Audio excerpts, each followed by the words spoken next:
Hello नमस्कार दोस्तों। तो आज की इस वीडियो में हम जानेंगे डॉक्टर के द्वारा लिखी जाने वाले पर्चा जो होता है उसमें जो टर्म्स और दवाइयाँ होती हैं उन्हें कैसे समझते हैं। आज हम जानेंगे मेडिकल टर्म्स का मतलब क्या होता है। यदि बीपी लिखा होता है तो उसका मतलब होता है ब्लड प्रेशर। यदि बीएसएफ लिखा होता है तो उसका मतलब होता है ब्लड शुगर फास्टिंग। अगर यूएसजी लिखा होता है तो अल्ट्रासाउंड होता है और सोनोग्राफी, दोनों एक ही मतलब होते हैं। अगर CXR लिखा है तो उसका मतलब होता है चेस्ट एक्सरे, या किसी किसी में लिखा होता है CXRPA तो इसका मतलब होता है चेस्ट एक्सरे होता है। अगर उसमें T लिखा होता है तो उसका मतलब होता है टेम्परेचर। PR का मतलब होता है पल्स रेट। PR का मतलब होता है रेस्पायरेशन और HR का मतलब होता है हार्ट रेट। और अगर कहीं पे BID लिखा है तो उसका मतलब होता है 2 टाइम सुबह और शाम को दवा देनी चाहिए। और TDI का मतलब होता है TDI और TDS एक ही मतलब होता है, यानी कि 3 टाइम। OD का मतलब होता है दिन में 1 बार और QD का मतलब होता है डेली, सुबह शाम। अगर उसमें लिखा है QID तो इसका मतलब होता है दिन में 4 बार। और अगर कहीं पे SOS लिखा है तो इसका मतलब होता है ज़रूरत पड़ने पर, जैसे कि फ़ीवर की दवाई होती है तो वहाँ पर ज़रूरत पड़ने पर वो लेनी चाहिए। जैसे कि उल्टी की होती है बॉम्बिकाइन, तो वहाँ पर भी वो उसको उल्टी होने पर लेनी चाहिए। और HS और BD का मतलब होता है सोते टाइम, जैसे कि रात को सोते हैं तो उससे पहले खानी चाहिए, बिफोर स्लीपिंग। और BVF का मतलब होता है बिफोर ब्रेकफास्ट, यानी कि खाना खाने से। और PC का मतलब होता है, कहीं पे अगर PC लिखा होता है तो उसका मतलब होता है आफ्टर मील्स, खाना खाने के बाद। और AC का मतलब होता है खाना खाने से पहले।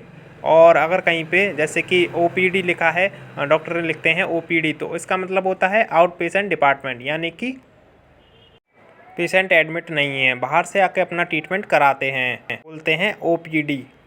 और अब बात करेंगे IPD के बारे में। तो IPD का मतलब होता है इन पेशेंट डिपार्टमेंट, यानी कि जो पेशेंट एडमिट हैं उसका जो प्रिस्क्रिप्शन होता है तो उसको बोलते हैं IPD कन्वर्ट किया जाता है। कहीं पे CO लिखा है तो इसका मतलब होता है कंप्लेन ऑफ, यानी जो आपको भी कंप्लेन है तो वो आप जैसे बताते हैं, जैसे कि मुझे फीवर आ रहा है, सर्दी हो रही है, खांसी हो रही है, तो आप कंप्लेन ही तो करते हैं एक तरीके से, तो इसका मतलब होता है कंप्लेन करना। और अगर कहीं पे जैसे कि QE लिखा है तो इसका मतलब होता है ऑन एक्सप्रेशन, यानी कि डॉक्टर के आने के चेक करके बताते हैं ना डॉक्टर, जैसे कि आपको क्या वहाँ प्रॉब्लम है, फीवर आया है या नहीं आया है, दवा ली है या नहीं है।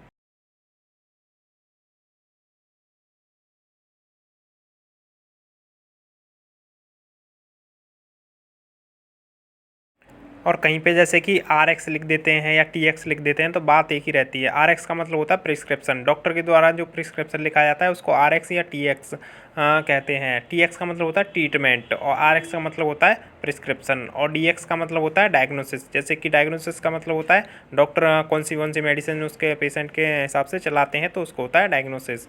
और HX का मतलब होता है हिस्ट्री, जो पेशेंट की जो मेडिसिन कौन सी चलती हैं तो सारी हिस्ट्री उसमें लिखी जाती है ना, फाइल में लिखी जाती है, तो उसको बोलते हैं हिस्ट्री। और SX बोलते हैं सिम्टम्स, यानी कि किसी को कैसे कैसे सिम्टम्स है, सबकी बीमारी अलग अलग होती है तो उन सबके सिम्टम्स भी अलग अलग ही होते हैं। जैसे कि सर्दी खांसी हो रही है या फिर किसी को मलेरिया हो रहा है, टाइफाइड हो रहा है, तो उनके सबके सिम्टम्स अलग अलग ही होते हैं।